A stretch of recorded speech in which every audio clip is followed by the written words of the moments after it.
O livro O Caibalion. Estudo da filosofia hermética, do Antigo Egito, e da Grécia. Introdução. Temos grande prazer em apresentar, aos estudantes e investigadores, da doutrina secreta, esta pequena obra, baseada, nos preceitos herméticos do mundo antigo. Existem poucos escritos, sobre este assunto, apesar, das inúmeras referências, feitas pelos ocultistas, aos preceitos que expomos, de modo que, por isso, esperamos que os investigadores, dos arcanos da verdade, saberão dar bom acolhimento, ao livro que agora aparece. O fim desta obra, não é a enunciação de uma filosofia, ou doutrina especial, mas sim, fornecer aos estudantes, uma exposição da verdade, que servirá para reconciliar, os fragmentos do conhecimento oculto, que adquiriram, mas que são aparentemente opostos, uns aos outros, e que só servem, para desanimar, e desgostar, o principiante neste estudo. O nosso intento, não é construir, um novo templo de conhecimento, mas sim, colocar nas mãos do estudante, uma chave mestra, com que possa abrir, todas as portas internas, que conduzem, ao templo do mistério, cujos portais, já entrou. Nenhum fragmento, dos conhecimentos ocultos, possuídos pelo mundo, foi tão zelosamente guardado, como os fragmentos, dos preceitos herméticos, que chegaram até nós, através dos séculos passados, desde o tempo do seu grande estabelecedor, Hermes Trismegisto, o mensageiro dos deuses, que viveu no Antigo Egito, quando a atual raça humana, estava em sua infância. Contemporâneo de Abraão, e se for verdadeira a lenda, instrutor, deste venerável sábio, Hermes, foi, e é, o grande sol central do ocultismo, cujos raios, têm iluminado todos os ensinamentos, que foram publicados, desde o seu tempo. Todos os preceitos, fundamentais e básicos, introduzidos nos ensinos esotéricos, de cada raça, foram formulados por Hermes. Mesmo os mais antigos, preceitos da Índia, tiveram, indubitavelmente, a sua fonte, nos preceitos herméticos originais. Da terra do Ganges, muitos mestres avançados, se dirigiram para o país do Egito, para se prostrarem, aos pés do mestre. Dele obtiveram, a chave mestra, que explicava e reconciliava, os seus diferentes pontos de vista, e assim, a doutrina secreta, ficou, firmemente estabelecida. De outros países, também vieram muitos sábios, que consideravam Hermes, como o mestre dos mestres, e a sua influência, foi tão grande, que, apesar dos numerosos desvios de caminho, de centenas de instrutores, desses diferentes países, ainda se pode, facilmente encontrar, uma certa semelhança e correspondência, nas muitas e divergentes, teorias admitidas, e combatidas pelos ocultistas, de diferentes países atuais. Os estudantes de religiões comparadas, compreenderão facilmente, a influência dos preceitos herméticos, em qualquer religião, merecedora deste nome, quer seja, uma religião, apenas conhecida atualmente, quer seja, uma religião, morta, ou uma religião, cheia de vida, no nosso próprio tempo. Existe sempre, uma correspondência entre elas, apesar, das aparências contraditórias, e os preceitos herméticos, são como, que o seu grande conciliador. A obra de Hermes, parece ter sido feita, com o fim de plantar, a grande verdade semente, que se desenvolveu e germinou, em tantas formas estranhas, mais depressa, do que se teria estabelecido, uma escola de filosofia, que dominasse o pensamento do mundo. Todavia, as verdades originais, ensinadas por ele, foram conservadas intactas, na sua pureza original, por um pequeno número de homens, que, recusando, grande parte de estudantes, e discípulos pouco desenvolvidos, seguiram o costume hermético, e reservaram as suas verdades, para os poucos, que estavam preparados, para compreendê-las, e dirigi-las. Dos lábios, aos ouvidos, a verdade tem sido transmitida, entre esses poucos. Sempre existiram, em cada geração, e em vários países da Terra, alguns iniciados, que conservaram viva, a sagrada chama, dos preceitos herméticos, e sempre empregaram as suas lâmpadas para reacender as lâmpadas menores do mundo profano, quando a luz da verdade começava a escurecer e a apagar-se por causa da sua negligência, e os seus pavios ficavam embaraçados com substâncias estranhas. Existiu sempre um punhado de homens para cuidar do altar da verdade, em que mantiveram sempre acesa a lâmpada perpétua da sabedoria. Estes homens dedicaram a sua vida a esse trabalho de amor, que o poeta muito bem descreveu nestas linhas. Ó, não deixeis apagar a chama, mantida, de século em século, nesta escura caverna, neste templo sagrado, sustentada por puros ministros do amor. Não deixeis apagar esta divina chama. Estes homens nunca procuraram a aprovação popular, nem grande número de prosélitos. São indiferentes a estas coisas, porque sabem quão poucos de cada geração estão preparados para a verdade, ou podem reconhecê-la, se ela lhes for apresentada. Reservam a carne para os homens feitos, enquanto outros dão o leite às crianças. Reservam suas pérolas de sabedoria para os poucos que conhecem o seu valor e sabem trazê-las nas suas coroas, em vez de as lançar ao porco vulgar, que enterrá-las-ia na lama e as misturaria com o seu desagradável alimento mental. Mas esses poucos não esqueceram, nem desprezaram, os preceitos originais de Hermes, que tratam da transmissão das palavras da verdade aos que estão preparados para recebê-la, a respeito dos quais diz o Caibalion: em qualquer lugar que se achem os vestígios do mestre, os ouvidos daqueles que estiverem preparados para receber o seu ensinamento se abrirão completamente. E ainda, quando os ouvidos do discípulo estão preparados para ouvir, então vêm os lábios para enchê-los com sabedoria. Mas a sua atitude habitual sempre esteve estritamente de acordo com outro aforismo hermético, também do Caibalion: os lábios da sabedoria estão fechados, exceto aos ouvidos do entendimento. Os que não podem compreender são os que criticaram esta atitude dos hermetistas e clamaram que eles não manifestavam o verdadeiro espírito dos seus ensinamentos nas astuciosas reservas e reticências que faziam.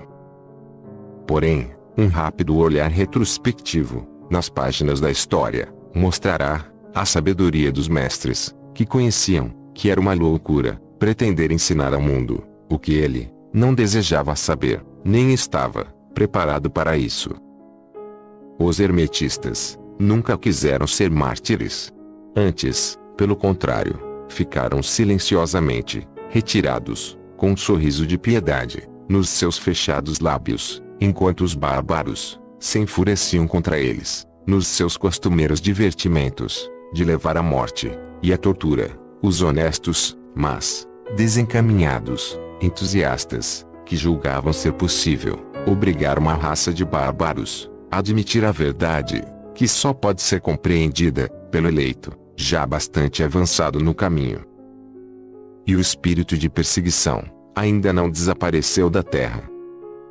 Há certos preceitos herméticos que, se fossem divulgados, atrairiam contra os divulgadores uma gritaria de desprezo e de ódio por parte da multidão, que tornaria a gritar: crucificai-os!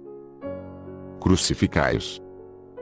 Nesta obra, nós nos esforcemos por vos oferecer uma ideia dos preceitos fundamentais do Caibalion, procurando dar os princípios acionantes e vos deixando o trabalho de os estudar, em vez de tratarmos detalhadamente dos seus ensinamentos.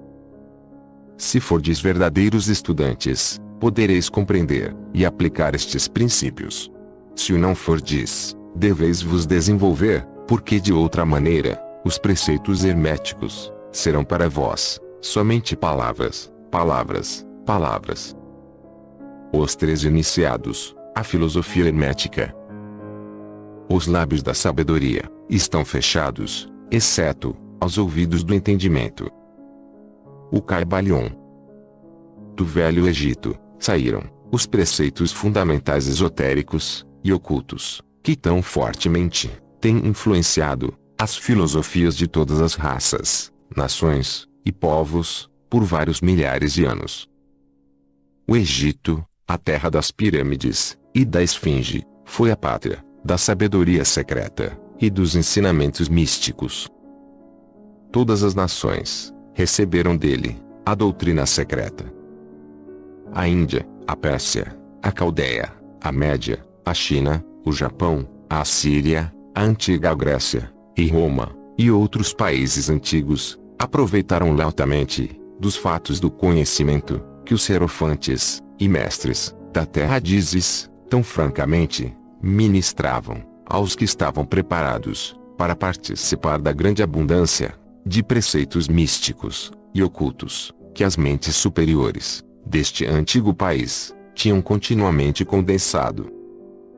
No Antigo Egito, viveram os grandes adeptos e mestres, que nunca mais foram avantajados, e raras vezes foram igualados, nos séculos que se passaram, desde o tempo do grande Hermes. No Egito, estava estabelecida a maior das lojas dos místicos. Pelas portas dos seus templos, entraram os neófitos, que mais tarde, como hierofantes, adeptos e mestres, se espalharam por todas as partes da terra, levando consigo o precioso conhecimento que possuíam, ansiosos e desejosos de ensiná-lo àqueles que estivessem preparados para recebê-lo. Todos os estudantes do oculto conhecem a dívida que têm para com os veneráveis mestres deste antigo país. Mas entre estes grandes mestres do Antigo Egito, existiu um que eles proclamavam como o mestre dos mestres. Este homem, se é que foi verdadeiramente um homem, viveu no Egito, na mais remota antiguidade. Ele foi conhecido sob o nome de Hermes Trismegisto. Foi o pai da ciência oculta, o fundador da astrologia, o descobridor da alquimia. Os detalhes da sua vida se perderam devido ao imenso espaço de tempo, que é de milhares de anos, e apesar de muitos países antigos disputarem entre si a honra de ter sido a sua pátria. A data da sua existência no Egito, na sua última encarnação neste planeta, não é conhecida agora, mas foi fixada nos primeiros tempos das mais remotas dinastias do Egito, muito antes do tempo de Moisés. As melhores autoridades consideram-no como contemporâneo de Abraão, e algumas tradições judaicas dizem claramente que Abraão adquiria uma parte do seu conhecimento místico do próprio Hermes. Depois de ter passado muitos anos da sua partida deste plano de existência, a tradição afirma que viveu 300 anos. Os egípcios deificaram Hermes e fizeram dele um dos seus deuses, sob o nome de Tote. Anos depois, os povos da antiga Grécia também o deificaram com o nome de Hermes, o deus da sabedoria. Os egípcios reverenciaram, por muitos séculos, a sua memória, denominando-o o mensageiro dos deuses, e ajuntando-lhe, como distintivo, o seu antigo título, Trismegisto, que significa o 3 vezes grande, o grande, entre os grandes. Em todos os países antigos, o nome de Hermes Trismegisto foi reverenciado, sendo esse nome considerado como sinônimo de fonte de sabedoria. Ainda em nossos dias, empregamos o termo hermético, no sentido de secreto, fechado de tal maneira que nada escapa, etc. Pela razão que os discípulos de Hermes sempre observaram o princípio do segredo nos seus preceitos. Eles ignoravam aquele não lançar as pérolas aos porcos, mas conservavam o preceito de dar leite às crianças e carne aos homens feitos, máximas que são familiares a todos os leitores das escrituras cristãs, mas que já eram usadas pelos egípcios muitos séculos antes da era cristã. Os preceitos herméticos estão espalhados em todos os países e em todas as religiões, mas não pertencem a nenhuma seita religiosa particular. Isto acontece por causa das advertências feitas pelos antigos instrutores, com o fim de evitar que a doutrina secreta fosse cristalizada em um credo. A sabedoria desta precaução é clara para todos os estudantes de história.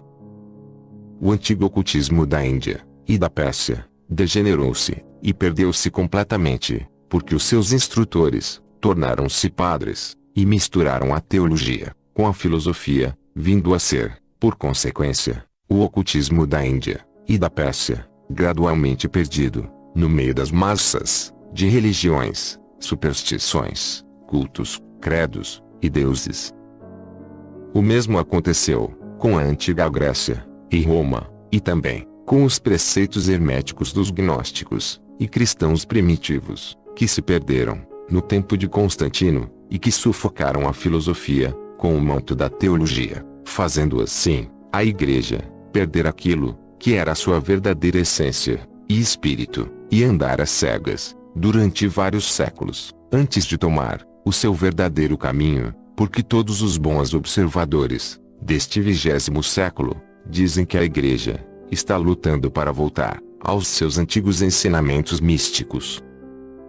Apesar de tudo isso, sempre existiram algumas almas fiéis que mantiveram viva a chama, alimentando-a cuidadosamente e não deixando a sua luz se extinguir.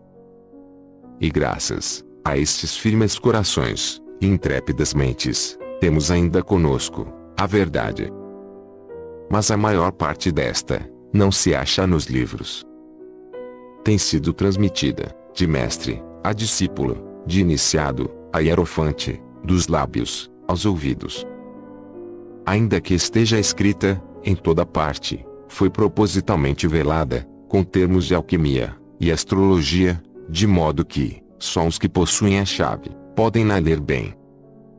Isto era necessário para evitar as perseguições dos teólogos da Idade Média, que combatiam a doutrina secreta a ferro, fogo, pelourinho, forca e cruz.